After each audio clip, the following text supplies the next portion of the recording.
Tonight I'm interviewing Kym-Marsh. She's had an extraordinary life. She's been a pop star. She's been through triumph and tragedy. She has ended up as one of the biggest stars in the biggest show, Coronation Street. My character in Corrie, Michelle, she's not really got anything on my life, to be honest. I mean, Kym's attracted a lot of aggro in the press for being a single mum from Wigan who's ruthlessly ambitious.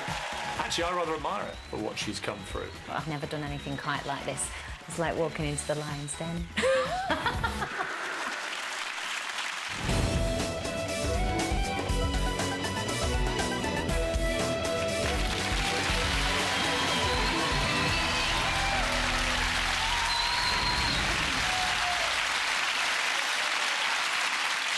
Kym-Marsh, you once said...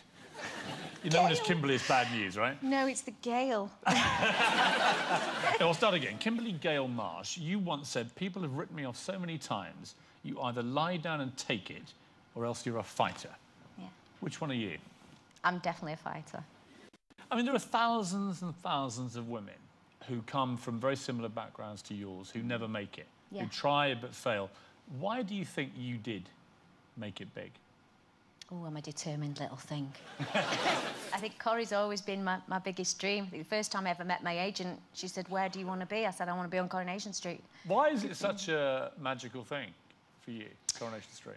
I think maybe coming from the north, it seems to be that big kind of institution where, you know, everybody kind of, you know, gathers round in the house and watches it. I did. I remember having a wash by the fire in a bowl with a flannel while Corrie was on. So that was kind of one of the memories, one of the youngest memories I have. I mean, you've done it all in this, though, already, haven't you? I mean, I've been trying to keep up with it. Broken relationships, your son's not your own, your brother dies, you're in fights left, right and centre. I mean, how does this...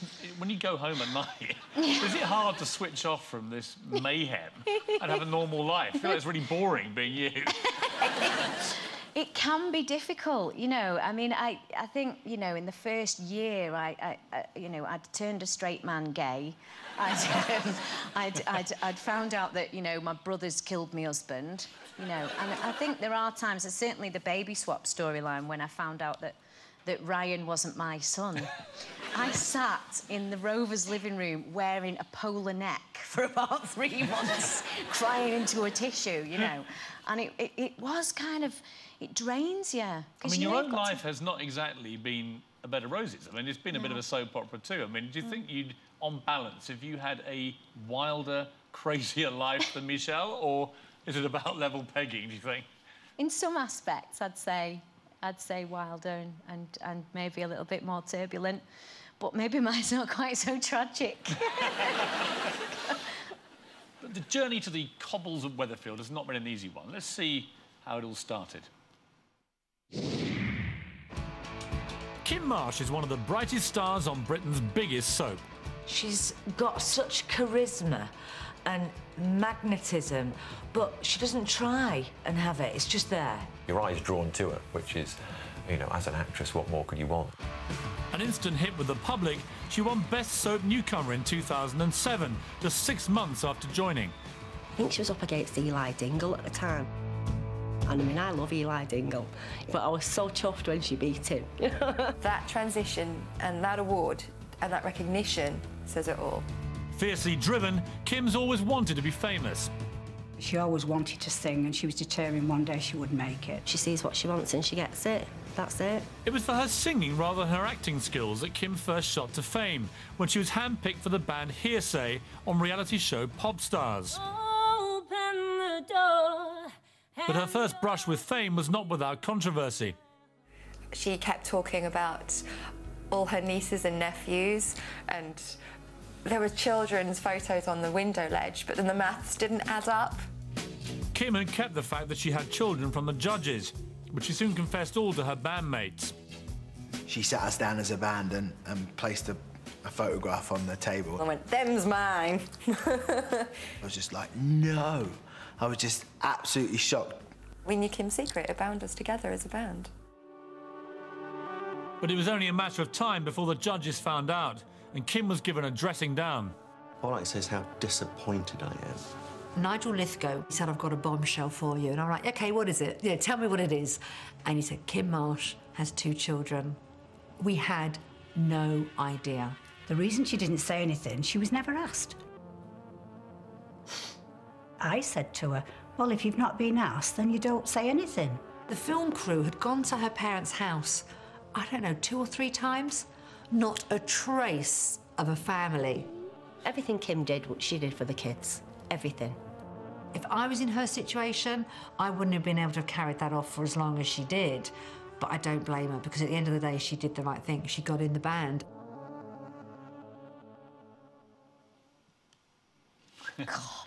I mean, you did tell an unbelievable porky, didn't you? No, I didn't lie, because I was never asked. If I'd been asked, have you got children, I would have said yeah. Yeah, So it wasn't a lie. That's like Saddam Hussein saying, you know, I had weapons of mass destruction, does nobody ask me? That's slightly different. I don't think my children are going to kill anyone, particularly. It's not a whacking great big whopper. No. Look, you know, when you're in a situation like that, and there's been many times where I have been for jobs in this particular industry and been turned down because I mentioned that I had children.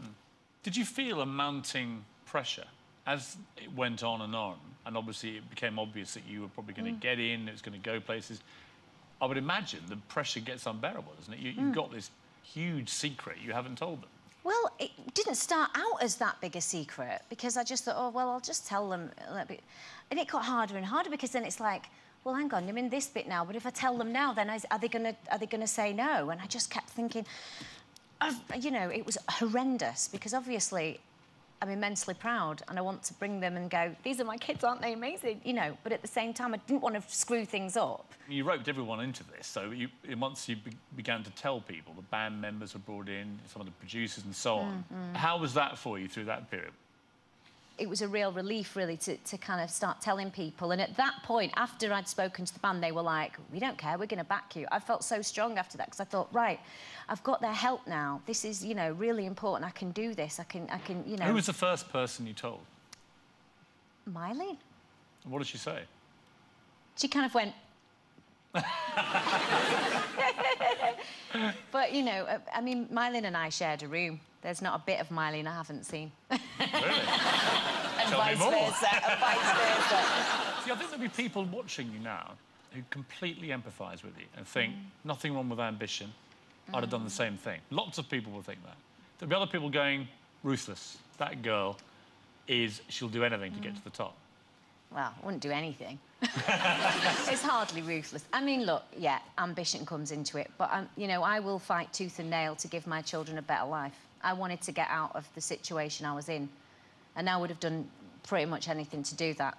You know, their lives now is so much different. You know, there were times where me and my sister have gone halves on a bag of nappies because we couldn't afford, you know, one on our own. And in doing what I've done, in going the route I've gone, my kids, you know, I'm able to give them the life that I wanted to give them. Why did you leave? Listen, you put 3 girls in a band, there's gonna be arguments.